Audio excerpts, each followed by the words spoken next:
Olá, bom dia, bom dia, bom dia. Um excepcional dia a todos. Uma excepcional quinta-feira. Vamos lá para mais um vídeo, mais um vídeo que eu pego um versículo bíblico e trago para o nosso dia a dia, onde que a gente pode aplicar e se melhorar como ser humano, cada dia um pouquinho, para que a gente alcance níveis que jamais pensamos alcançar. E para alcançar esses níveis com a nossa força do braço, isso é impossível, mas com a ajuda de Cristo, do Espírito Santo e de Deus, a gente pode tudo. Hoje eu quero trazer 2 Timóteo capítulo 4, versículo 7, que diz: Combati o bom combate, terminei a corrida e guardei a fé. Aqui é uma carta de Paulo ao seu discípulo Timóteo, aonde que após o seu julgamento ele é condenado à morte por ter incendiado Roma, e obviamente não foi ele, mas era preciso encontrar um culpado. E o que mais me chama atenção é o nível de fé desse discípulo de Cristo, porque mesmo diante de sua morte, à beira da morte, ele está instruindo o seu discípulo, conduzindo ele para que ele continue levando a mensagem do evangelho, e cita alguns discípulos que viraram as costas para ele, mas em momento nenhum ele se revoltou ou expeliu palavras contra eles. Só pediu uma capa para o seu discípulo, porque já chegava o inverno e nenhuma capa ele tinha. E isso mexe demais comigo, porque eu sou muito... não é fã, né? Eu admiro demais Paulo, não só pela quantidade de material que ele deixou pra gente.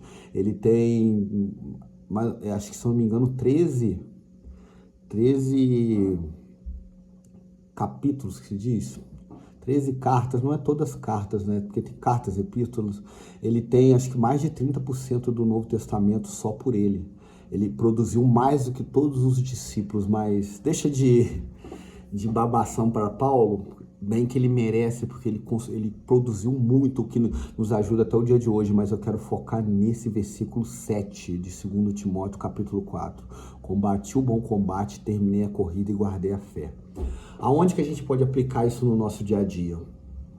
Combater o bom combate, o que é isso?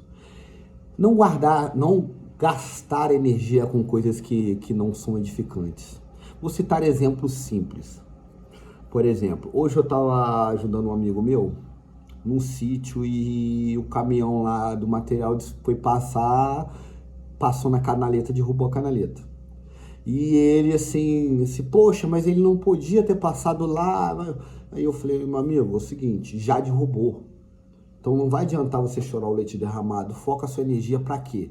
Para resolver aquilo e bola para frente. Depois você vai ver se vai imputar ele ou não, etc. Aí já é outra história. Agora a gente veio para fazer uma coisa, vamos guardar energia para isso.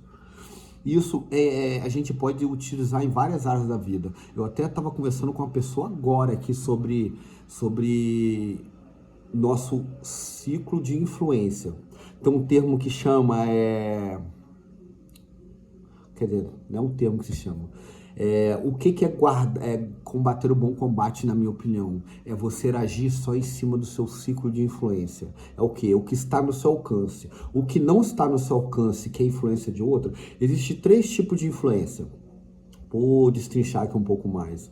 A influência direta, a influência parcial e a terceira que você nem... que é a indireta. Não, desculpa.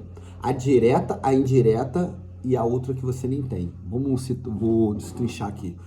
Qual o seu ciclo de influência? Eu decido emagrecer. Isso está nas suas mãos, só depende de você. Então, é o seu ciclo de influência direto. Quando é alguém você quer ajudar alguém a emagrecer, você tem uma influência sobre ela, mas ela é parcial. Porque você não sabe, você não vai estar do lado da pessoa, você não sabe o que ela vai fazer. Existe um outro tipo de influência, que é aquela que você acredita que você possa ter, mas você não tem. Na verdade, esses 3 ciclos é da expectativa, mas pode ser usada na influência. Que é, por exemplo, para um governante, lá um prefeito, um presidente, um governador, que você até vota nele, mas você não tem influência direta. Então, qual é que é a influência saudável? que é a mais eficaz? É aquela que está nas suas mãos, que é de você para contigo mesmo. E Paulo, ele combatia o quê?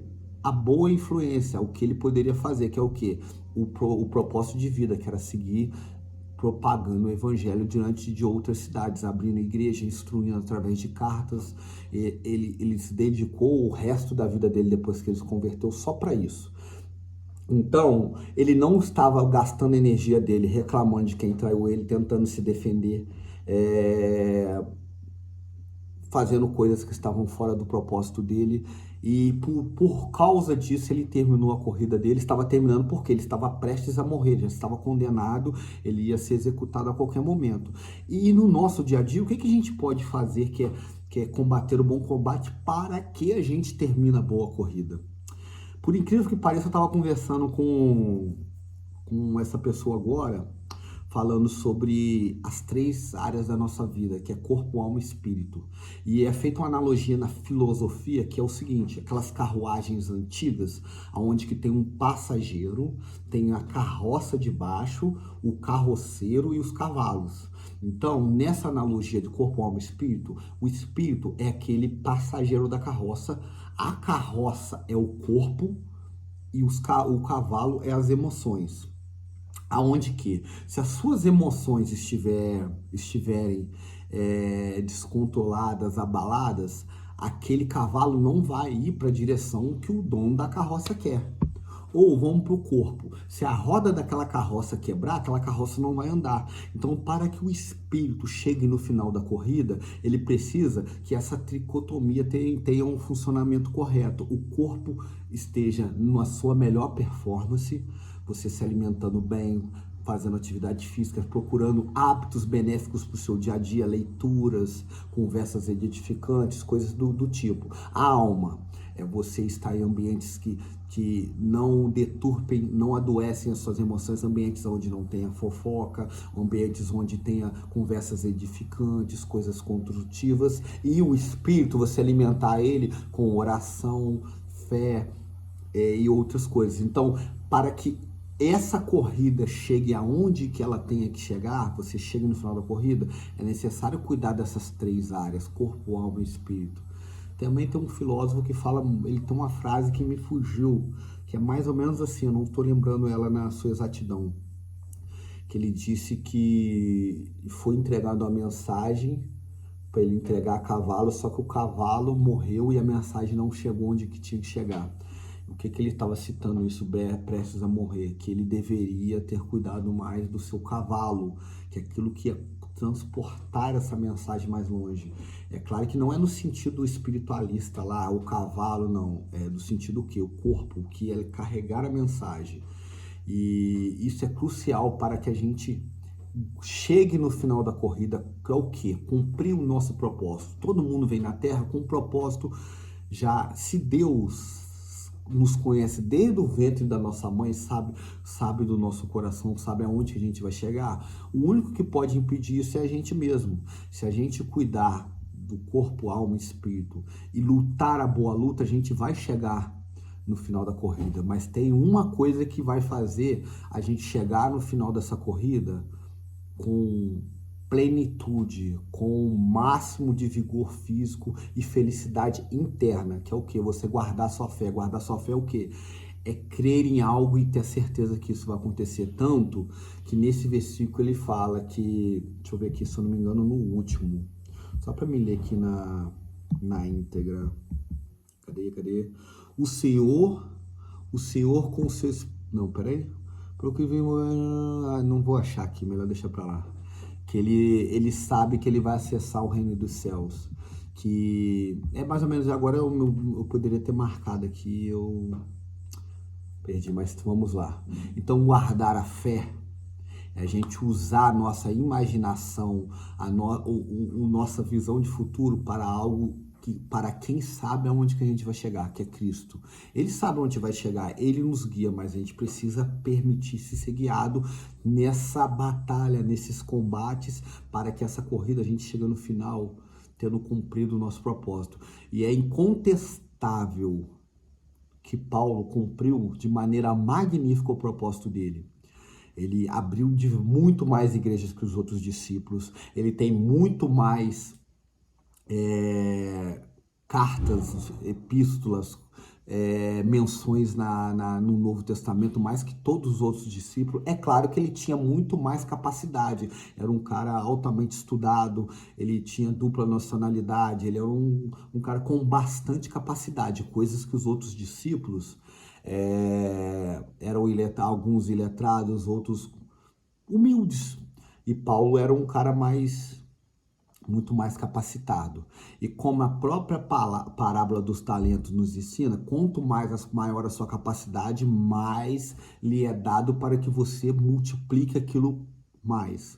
Vide a parábola dos talentos. Mas voltando aqui para esse tema do Paulo. Então que a gente saiba escolher os nossos combates. Não é só sobre o nosso propósito de vida, é relacionado à energia. Onde que a gente gasta a nossa energia? Peraí, eu estou no meu trabalho, eu tenho uma pessoa com uma dificuldade, peraí, eu preciso botar o pé no chão, vai valer a pena eu entrar em confronto com certa pessoa? Como que eu posso remediar isso? Como que eu posso contornar para que eu continue exercendo minha função aqui sem esses conflitos? Um grande engano que a gente às vezes se afunda é no tentar revidar, que é óbvio que o Evangelho nos ensina a dar a outra face, é tentar revidar, ou se defender. Isso não tem nada de errado, mas se defender atacando, se defender é uma coisa, se defender atacando o próximo é outra coisa. Existem várias coisas que eu poderia dar de exemplo do nosso dia a dia sobre a gente lutar o bom combate. Eu vou citar um aqui que é muito frequente no meu dia a dia, no trânsito. Eu dirijo o dia inteiro. Ontem mesmo eu estava dirigindo assim, indo para um local, do nada um carro fez uma curva, já ia entrar na minha frente, eu freiei. Qual era o primeiro impulso? Você exaltar ali, abrir o vidro, oh, você tá maluco, etc.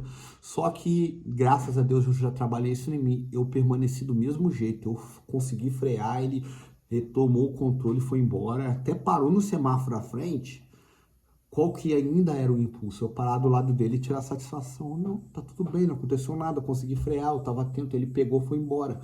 Acredito eu que ninguém sai de casa querendo perder o controle do carro e bater no outro carro. Só que o que vai contribuir na minha vida? Eu abrir o vidro e começar a bater boca com ele para falar o óbvio, que ele estava errado, que ele quase bateu em mim. Isso eu já sei, isso vai mudar em quê? Então, é você guardar o bom combate. Peraí, eu vou gastar energia com isso? Aconteceu que não aconteceu, correu tudo bem. Vida que segue, meu amigo, vai com Deus, eu vou seguir a minha vida aqui. Eu não vou me consumir por aquele instinto que é humano, só que eu já não ajo mais em cima das minhas emoções. Isso também é um claro exemplo que eu posso citar, de combater o bom combate. É claro que nem sempre eu vou ter êxito, vai ter momentos que eu vou escorregar, mas é o que eu estou me trabalhando, procurando estudar a palavra, aplicar isso no meu dia a dia, é para que cada vez mais eu escorregue nessas pequenas pedras escorregadias, a banana, aquela casca de banana que as pessoas falam, você escorregar na casca de banana, que isso a gente vai lidar com isso a todo momento, a todo instante vai aparecer circunstâncias que são propícias para a gente perder o controle. Aí é que vem a prática da teoria que você vem estudando, que é a hora de aplicar. A vida é uma escola. A escola é assim, funciona o quê? Você estuda, chega no dia da prova. E esse caso que eu citei é o dia da prova, nesse caso que eu tô citando. A gente estuda, vamos combater o bom combate, aí chega na hora e escorrega. É normal, você vai escorregar, mas todo escorregão que você tenha, que você reflita, o que eu posso fazer para não incorrer nesse erro de novo? Que você vai evoluindo, até que, nesse caso, você não escorrega mais. Depois de 4 anos trabalhando com isso, dirigindo o dia inteiro, era meio difícil eu procurando me melhorar, não ter aprendido isso, mas em outras áreas eu ainda peco, ainda escorrego, mas estou em busca dessa melhoria de crescimento espiritual, almático e físico, e eu tenho certeza que eu tenho muito a evoluir e eu vou evoluir. Queria desejar um excepcional dia a todos, um excepcional quinta-feira. Lembre-se, hoje o dia vai ser incrível. Até amanhã.